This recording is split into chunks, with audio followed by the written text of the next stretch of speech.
Dobrý deň, opätovne vás vítam v podcastovom štúdiu Ministerstva spravodlivosti a opätovne s pánom doktorom Ďarfášom, s ktorým budeme hovoriť o právnej úprave právnických osôb. Pán doktor, vítajte. Ďakujem veľmi pekne za pozvanie.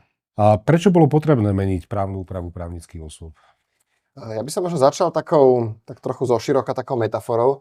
Keď som bol chlapec, tak som kreslil taký komiks, v ktorom jeden chlapík začne stavať dom a začne stavať od strechy. A teda tie tehly padajú dole a na konci mu stojí celkom pekný dom, len stojí dole hlavou, teda dole strechou. A myslím si, že tá naša súčasná úprava právnických osôb v niečom pripomína túto metaforu. Máme vlastne stavbu, ktorá nemá základy, na neexistujúcich základoch stojí veľmi veľká nadstavba a k nej sú prilepené rôzne prílepky. Právna úprava právnických osôb je rozdelená na rôznych miestach právneho poriadku Slovenskej republiky. V prvej časti občianskeho zákonníka je teda tá základná právna úprava právnických osôb. V obchodnom zákonníku je detailnejšia právna úprava obchodných spoločností. Potom tu máme rôzne osobitné zákony, kde sa reguluje status nadácií, polovníckych združení, neziskových organizácií a tak ďalej. Čo sú teda tie základy a čo je nadstavba v tomto prípade? Áno, v ideálnom stave základy alebo základňa by mali byť v občianskom zákonníku, kde by mali byť regulované základné otázky právnických osôb. To znamená, ako vznikajú, aké majú orgány, aká je pôsobnosť týchto orgánov, aké sú povinnosti týchto orgánov, ako zanikajú právnické osoby. Toto sú tie základné otázky. V súčasnosti však v občianskom zákonníku tá úprava je veľmi, veľmi kusá. Nedáva vlastne odpovede na mnohé bazálne, elementárne otázky, o ktorých si ešte povieme v rámci konkrétnych príkladov. Na báze toho sú teda tie partikulárne predpisy, ako ste spomínali, ktoré ale tieto otázky v zásade väčšinou neriešia a ani by ich spravidla nemali riešiť. A potom stojí ako keby veľká stavba práva obchodných spoločností a družstva, ktorá je v druhej časti obchodného zákonníka, ktorá je veľmi detailná, veľmi prepracovaná, veľmi komplexná, ale vlastne mnohé otázky, ktoré by mali byť riešené pre právnické osoby vo všeobecnosti, sú riešené iba v tejto úprave obchodných spoločností. A potom dochádza k takým z hľadiska konzistentnosti pomerne bizarným situáciám, že likvidácia, ktorá sa aplikuje na všetky právnické osoby, je vlastne vyriešená odkazom v občianskom zákonníku na špeciálny obchodný zákonník a takto sa ako keby zo špeciálneho cez generálny potom znovu aplikuje na partikulárne formy právnických osôb. Rozumiem, to znamená, tá právna úprava, ten súčasný stav hovorí o nekonzistentnosti právnej úpravy. Čo to znamená v praxi, tento stav? V praxi to znamená, že mnohé normy, ktoré sú elementárne a mali by tam byť, tam vlastne nie sú. Dovolím si uvieť konkrétny príklad. Asi každý právnik, aj neprávnik cíti, že predseda občianskeho združenia by nemal toto občianske združenie ľudovo povedané tunelovať. Teda nemal by napríklad byt v majetku občianskeho združenia previesť pod cenu svojmu bratrancovi. Všetci cítime, že toto by v tom právnom poriadku niekde malo byť zakázané, ale keď niekto začne tú normu hľadať, tak zistí, že tam vlastne nie je. V tej súčasnej podobe by sa možno dala aplikovať právna úprava, ktorá hovorí o zodpovednosti konateľov, alebo by sa dalo vychádzať zo všeobecnej prevenčnej povinnosti, alebo by sa dala možno uplatniť zodpovednosť za škodu. Nie je tomu tak? Určite áno, máte absolútnu pravdu. Myslím si, že práve preto, že tá situácia je tak zjavná, tak aj v súčasnom právnom poriadku by sme sa k tej správnej odpovedi, teda k tej odpovedi, že v takejto situácii ten predseda zodpovedá za škodu, nejakým spôsobom dopracovali. Dopracovali by sme sa tam možno cez analógiu s obchodným zákonníkom, dopracovali by sme sa tam cez všeobecné zásady alebo všeobecné ustanovenia o zodpovednosti za škodu, ale myslím si, že je smutnou vizitkou právneho poriadku, keď tak elementárna norma v ňom vlastne chýba. Rozumiem. Čiže budete ponovom vyvodzovať osobitnú zodpovednosť voči štatutárom. Znamená to, že predseda šachového klubu sa má obávať nárokov na náhradu škody? Áno, budeme vyvodzovať zodpovednosť, ale nie predseda napríklad miestneho klubu filatelistov alebo šachového združenia by sa nemal takýmto spôsobom obávať. A to, čo navrhujeme zaviesť, je niečo, čo sa nazýva úľava pri výkone čestnej funkcie. To znamená, že ak niekto v rámci právnickej osoby, ako je napríklad Združenie filatelistov, vykonáva funkciu, ktorú vykonáva v zásade zadarmo, alebo za maximálne asi 800 eur ročne, tak nebude zodpovedať s výnimkou úmyslu alebo hrubej nedbanlivosti. To znamená, že ak by úmyselne napríklad previedol majetok pod cenu nejakému svojmu príbuznému, tak za to by zodpovedať mal. To si myslím, že je hodnotovo správne. Ale pokiaľ ide o nedbanlivosť, pretože takýto človek nemusí byť nevyhnutne odborník, keď organizuje šachový turnaj a hľadá najvhodnejší nájom, nemusí byť nevyhnutne odborník na to, ako takýto najvhodnejší nájom nájsť. Určite by nemal zodpovedať za škodu, ktorú spôsobí len z bežnej nedbanlivosti. Rozumiem. Pokiaľ budete vyvodzovať zodpovednosť alebo nastavovať vyvodzovanie zodpovednosti voči štatutárom obchodných spoločností, nevzniká tam obava z toho, že nebudú tie štatutárne orgány akcieschopné, to znamená, budú sa báť prijať nejaké konkrétne rozhodnutie? Toto je veľmi, veľmi dôležitá a veľmi rozumná pripomienka. V behaviorálnej ekonomii sa to nazýva hindsight bias, po slovensky teda po bitke je každý generál, a presne toto sa rieši aj v iných právnych poriadkoch, že ak rozhodnutie, ktoré urobil štatutár nejakej právnickej osoby, osobitne v podnikateľskom kontexte, sa neskôr ukáže ako nesprávne, a neskôr ho niekto bude napríklad sa snažiť žalovať o náhradu škody a práve z pohľadu tohto prístupu po bitke každý generál mu bude tvrdiť, že to mal predsa vedieť už keď to rozhodnutie robil, tak na ochranu takýchto situácií sa zavádza niečo, čo je v zahraničí teda úplne bežné, čo sa nazýva business judgment rule, alebo po slovensky úľava pri podnikateľskom rozhodovaní.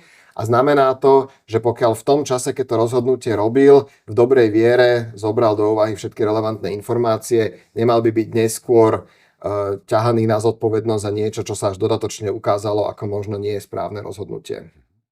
To bola pozícia štatutárov. Čo bežní členovia právnických osôb? Bežní členovia právnických osôb, okrem toho, že ich teda chráni aj tá zodpovednosť štatutárov pred napríklad vytunelovaním toho majetku, ale čo je pre nich veľmi dôležité, je ako sa brániť voči rozhodnutiam právnickej osoby, ktoré nejakým spôsobom zasahujú do ich právneho postavenia. Predstavme si napríklad, že Združenie filatelistov vylúči svojho člena, pretože mal vo svojej zbierke falzifikát napríklad, alebo Združenie podnikateľov uloží svojmu členovi pokutu za to, že nejakú reklamu, ktorú tento podnikateľ dal do éteru, bude to združenie považovať za neetické. V týchto situáciách je dôležité mať jasne povedané, ako je možné takéto rozhodnutie dať preskúmať. A toto je ďalšia situácia, kedy vlastne súčasný právny poriadok mimo obchodných spoločností alebo v oblasti iných právnických osôb nedáva bežným užívateľom návod, kde vlastne na aký súd sa môžu obrátiť s akou žalobou, pokiaľ sa im niečo takéto stane. Čiže civilný sporový poriadok, žaloba na neplatnosť, určovacia žaloba, inštitút neplatnosti, to by sa nedalo aplikovať? Určite by sa to dalo aplikovať a v zásade súčasná súdna prax, aj teda akademická doktrína dospeli k záveru, že takto sa to riešiť dá. Ale je veľmi, povedal by som, užívateľsky neprívětivé, keď na takúto bazálnu otázku musí bežný člen právnickej osoby, ktorý ani nemusí byť právnik, hľadať odpoveď niekde v komplikovanej doktríne alebo judikatúre. Na Slovensku napríklad prebiehala dokonca diskusia o tom, že či sa takéto rozhodnutia súkromnoprávnych právnických osôb majú žalovať v civilnom konaní alebo v správnom súdnictve.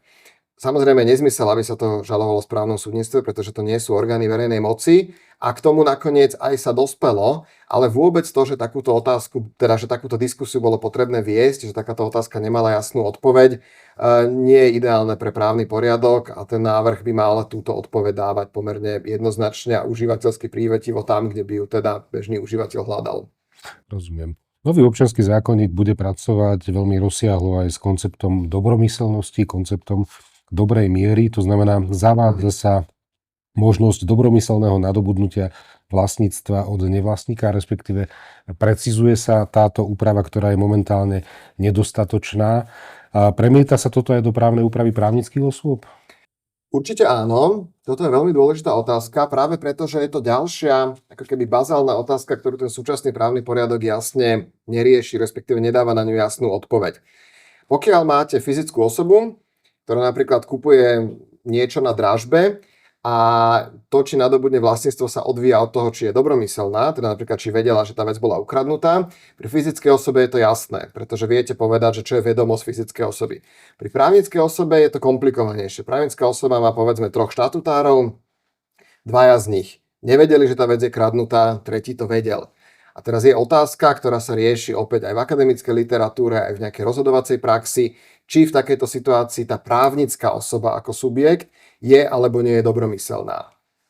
Opäť je to vec, kde si myslíme, že tá otázka je tak základná a tak dôležitá a v rámci nového občianskeho zákonníka bude ešte o to dôležitejšia, že ako ste veľmi správne povedali, ten nový občiansky zákonník viacej pracuje s dobromyselnosťou a na takúto otázku by tá právna úprava mala dávať pomerne ľahko nájditeľnú odpoveď. Aké riešenie teda navrhujete? Riešenie je, že pokiaľ jeden z členov kolektívneho orgánu má o niečom vedomosť, nie je možné tú právnickú osobu považovať za dobromyselnú. To znamená, aj keď máme 5 členov predstavenstva a jeden z nich vie o tom, že tá vec je kradnutá, nie je podľa môjho názoru hodnotovo správne považovať tú právnickú osobu ako takú za dobromyselnú. Právnické osoby sú založené častokrát dlhú dobu. Aké bude mať dopady táto právna úprava na už založené právnické osoby? To je veľmi dôležitá otázka. Dokonca by som povedal, že v tých prvých mesiacoch a rokoch po účinnosti, a teda po nadobudnutí účinnosti nového občianskeho zákonníka, to bude asi najdôležitejšia otázka. A snažili sme sa nastaviť túto otázku alebo riešenie tejto otázky tak, aby to čo najmenej zasahovalo do bežného fungovania občanov a právnických osôb tak, ako sú nastavené. Čiže čo to v praxi znamená? Pokiaľ existuje nejaká právnická osoba, tak prijatím a účinnosťou nového občianskeho zákonníka sa pre ňu nič nemení v tom zmysle, že by bolo potrebné vykonávať nejaké administratívne úkony, niekde sa registrovať, meniť zakladateľské dokumenty, niečo schvaľovať, nejakú zmluvu, ktorá doteraz fungovala. Nič tohto by nemalo byť potrebné. To znamená, že právnická osoba bez toho, aby musela podstupovať nejaké byrokratické alebo administratívne úkony, môže fungovať ďalej. Ale zároveň, pokiaľ príde na niektorú z tých otázok, ktoré dodatočná právna úprava neriešila a nová právna úprava ich riešiť bude, ako napríklad to tunelovanie občianskeho združenia, tak vlastne už aj tá právnická osoba, ktorá vznikla v minulosti, bude môcť siahnuť po tejto novej úprave a spoliehať sa na ňu pri presadzovaní svojich nárokov. Pre ekonomiku sú najdôležitejšie asi akciové spoločnosti a spoločnosti s ručením obmedzeným. Tá právna úprava, ktorá ich reguluje v súčasnosti, je v obchodnom zákonníku. Ako sa dotkne nová právna úprava týchto spoločností? Súhlasím s vami, toto je pre ekonomiku z hľadiska fungovania právnických osôb asi úplne najdôležitejšia otázka. A súvisí to vlastne s tým, ako teraz máme tú veľkú stavbu práva obchodných spoločností na neexistujúcich základoch, alebo takmer neexistujúcich, veľmi teda kusých základoch. Návrh je takýto. Dlhodobo sa diskutuje o tom, že by bolo vhodné rekodifikovať aj právo obchodných spoločností.